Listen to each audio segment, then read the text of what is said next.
ನಿಮ್ಮ ಹಳೆಯ ಚಿನ್ನದ ಒಡವೆನ ಅಧಿಕ ಬೆಲೆಗೆ ಮಾರಬೇಕೆ? ಆಟಿಕಾಗೆ ಕಾಲ್ ಮಾಡಿ 8880 ಅಟ್ಟಿಕಾ ಗೋಲ್ಡ್ ಕಂಪನಿ.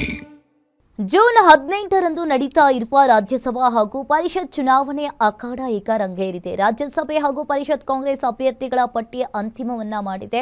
ಮಲ್ಲಿಕಾರ್ಜುನ್ ಖರ್ಗೆ ಇಂದು ರಾಜ್ಯಸಭಾ ಚುನಾವಣೆಗೆ ನಾಮಪತ್ರ ಸಲ್ಲಿಕೆ ಮಾಡಿದ್ದಾರೆ. ಆ ಕ್ಷಣಕ್ಕೆ ಲೋಕಸಭಾ ವಿಪಕ್ಷ ನಾಯಕ ರಾಹುಲ್ ಗಾಂಧಿ ಕೂಡ ಸಾಕ್ಷಿಯಾದರು. ನಾಳೆ ರೆಹಮಾನ್ ಖಾನ್ ಪುತ್ರ ಮನ್ಸೂರ್ ಅಲಿ ಖಾನ್ ಹಾಗೂ ದೆಹಲಿ ಮೂಲದ ಪವನ್ ಖೇರಾ ಹಾಗೂ ಕಾಂಗ್ರೆಸ್ ಪರಿಷತ್ ಅಭ್ಯರ್ಥಿಗಳಾದ ಬಿಕೆ ಹರಿಪ್ರಸಾದ್, ಮಳವಳ್ಳಿ ಶಿವಣ್ಣ, ಪಿವಿ ಮೋಹನ್, ತಿಪ್ಪಣ್ಣ ಕಮಕ್ನೂರು ನಾಮಪತ್ರ ಸಲ್ಲಿಸಲಿದ್ದಾರೆ. ಇನ್ನು ನಾಮಪತ್ರ ಸಲ್ಲಿಕೆಗೆ ಒಂದು ದಿನ ಮಾತ್ರ ಬಾಕಿ ಇದೆ. ಇನ್ನು ಬಿಜೆಪಿ ಪಟ್ಟಿ ಯಾವಾಗ ಬಿಡುಗಡೆ ಆಗುತ್ತೆ ಅಂತ ಆಕಾಂಕ್ಷಿಗಳು ಕಾದು ಕೂತಿದ್ದಾರೆ. ನಾನು ಇವತ್ತು ನಾಮಿನೇಷನ್ ಫೈಲ್ ಮಾಡಿದ್ದೇನೆ ಮತ್ತು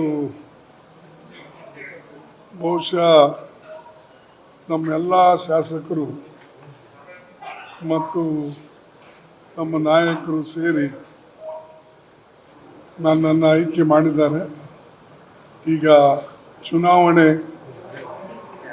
9ನೇ ತಾರೀಕಿದೆ, 18ನೇ ತಾರೀಕು ಚುನಾವಣೆ ಇದೆ. ಬಹುಶಃ 18ನೇ ತಾರೀಕು ಕೂಡ ಎಲ್ಲ ಒಕ್ಕಟ್ಟಾಗಿ ಒಂದಾಗಿ ಕಾಂಗ್ರೆಸ್ ಅಭ್ಯರ್ಥಿಗೆ ಗೆಲ್ಲಿಸ್ತಾರೆ ಅಂತ ಹೇಳಿ ನನ್ನ ವಿಶ್ವಾಸ ಇದೆ. ಅದಕ್ಕೆ ನಿಮ್ಮೆಲ್ಲರ ಬೆಂಬಲನೂ ಕೂಡ ಬೇಕು. ಅದಕ್ಕೆ ನಿಮ್ಮೆಲ್ಲರಿಗೆ ಧನ್ಯವಾದ.